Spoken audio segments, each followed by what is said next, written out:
তুমি শুধু এই রথে বসবে তাই নয় অর্জুন, তোমাকে আজ থেকে এই রথ চালাতে হবে।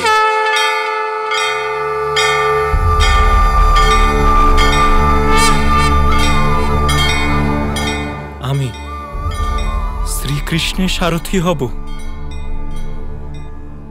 আজ থেকে এই কৃষ্ণরথ কৃষ্ণ সারথি অর্জুনকেই চালাতে হবে।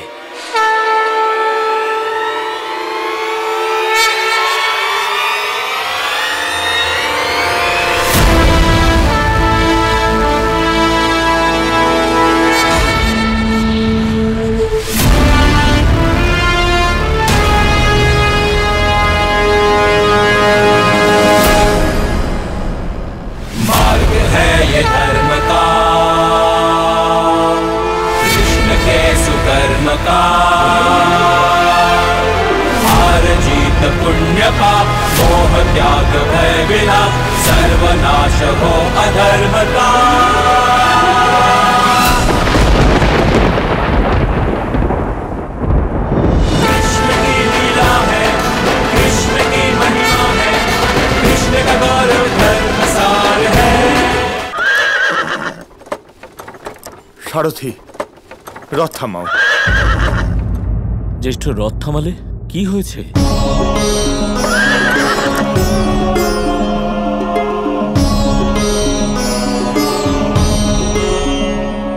কি হলো জ্যেষ্ঠ, আপনি রথ থামালেন কেন? আমাদের একটা বড় ভুল হয়েছে, আর সেটা অধর্ম। পাঞ্চালীকে আমাদের সত্যিটা বলে দেওয়া উচিত।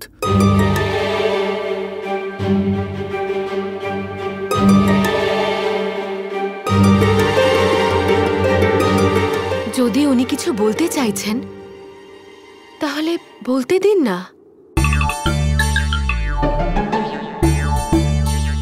পাঞ্চালী একদম ঠিক বলেছে। পাঞ্চালী, সত্য হলো এটাই যে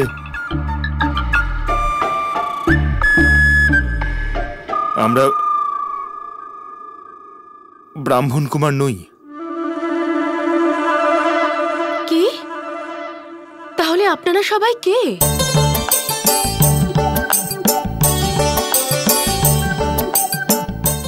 আমরা কুন্তিপুত্র পাণ্ডব, আর এই মুহূর্তে আমরা অজ্ঞাতবাসে আছি।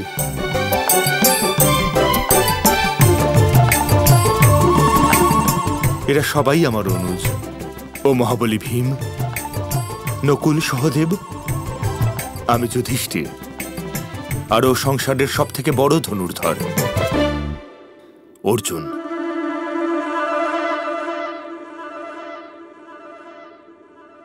অসম্ভব। এটা কি করে সম্ভব হতে পারে? আমার তো বিশ্বাসই হচ্ছে না।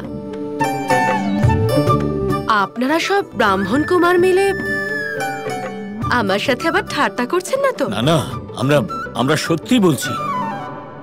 প্রমাণ ছাড়া আমি কি করে মেনে নেব যে আপনারা সবাই 5 পাণ্ডব?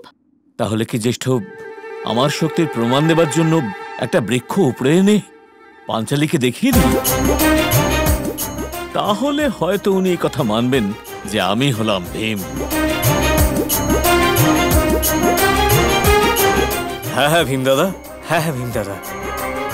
না অনুজ, তার কোনো প্রয়োজন নেই।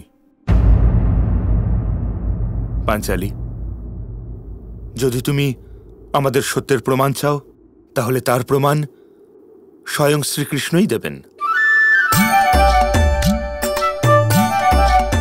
সত্যটা উনিই তোমাকে জানাবেন। কিরকম সত্য? এটাই যে আমরা পাণ্ডব, মাধব। আপনারা আসলে পাণ্ডব? কুন্তিপুত্র হস্তিনাপুরের পাণ্ডব? কি বলছেন? আমি তো জানতামই না। কৃষ্ণ, আমরা বুঝে গেছি যে আপনি আমাদের সঙ্গে ঠাট্টা করছেন। পাঞ্চালী, আমি হলাম যুধিষ্ঠির, সর্বদা সত্যি কথা বলি, তাই আমার কথা বিশ্বাস করো, আমরাই হলাম পাণ্ডব। আমাদের উচিত ছিল সব আগেই বলে দেওয়া, কিন্তু আমরা নিরুপায় ছিলাম। আরে আপনারা সবাই আমার কাছে ক্ষমা চেয়ে আমাকে এভাবে পাপের ভাগীদার করবেন না। আমাকে সত্যিটা অর্জুন আগেই বলে দিয়েছিলেন।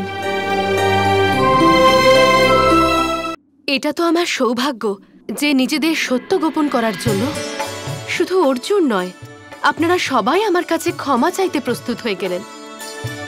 এতে তো এটাই প্রমাণিত হয় যে আপনারা সবাই কতটা মহান, আপনাদের সবার মনে আমার জন্য কত সম্মান আছে। সত্যটা হলো যে অর্জুনের ব্রাহ্মণ বা ক্ষত্রিয় হওয়ায় আমার কিছুই যায় আসে না।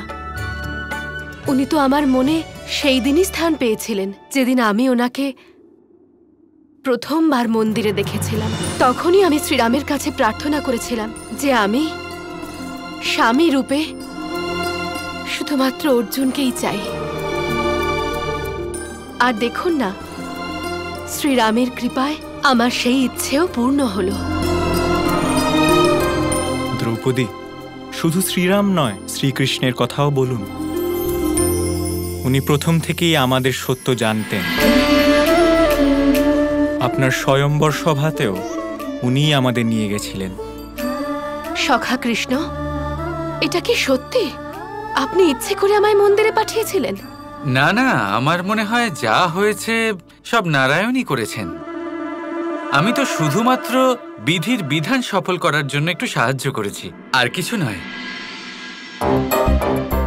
পুরো খেলাটাই তোমার রচনা করা, অথচ বলছো যে তুমি কিছুই করনি। বাহ কানাই বাহ। আপনি সত্যই অত্যন্ত দূরদর্শী মাধব। কখন, কোথায়, কাদের মিলন ঘটবে, কার সাথে কার মিলন হবে, আপনি সকলেই জানেন। কারণও আপনি, করেনও আপনি। আপনি সত্যিই মহান। আমি আপনার ভক্ত হয়ে গেলাম। ভক্তিভাব তো আমার মনেও জাগ্রত হচ্ছে, কিন্তু কৃষ্ণ কৃষ্ণ তো হলেন আমার সখা, তাই না? আর সর্বদা সখাই থাকবো। শুধু মনে রেখো, যখনই কোনো বিপদে পড়বে আমাকে স্মরণ করবে, আমি অবশ্যই আসব। আপনাদের সকলকে অনুরোধ করব, একচক্র আশ্রম এখান থেকে কিছুটাই দূরে। আপনারা সকলে এগোন। আমাকে একটা কাজে একটা জায়গায় একটু যেতে হবে। কৃষ্ণ, আপনি আমাদের সঙ্গে আশ্রমে চলুন। আমাদের মা, মানে আপনার পিসির সঙ্গে দেখা করে যান। অবশ্যই দেখা করব, কিন্তু এখন নয়। এখন শুধু আপনারাই দেখা করুন। মাধব, আবার কবে সাক্ষাৎ হবে? সঠিক সময় এলে অবশ্যই দেখা হবে।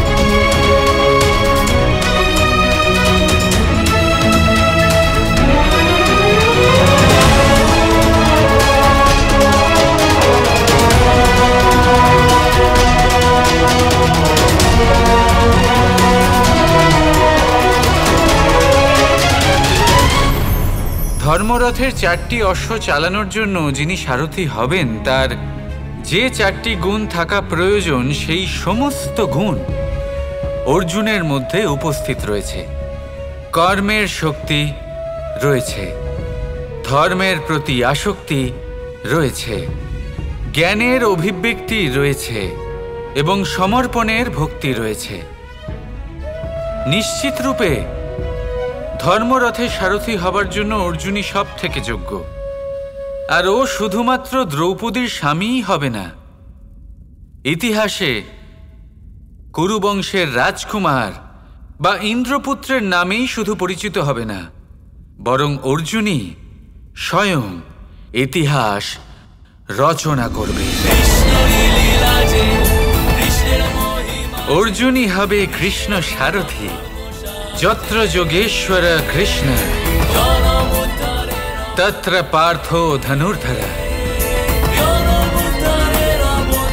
তাহলে আসুন আর আমার সাথে ভালোবেসে বলুন, রাধা রাধা।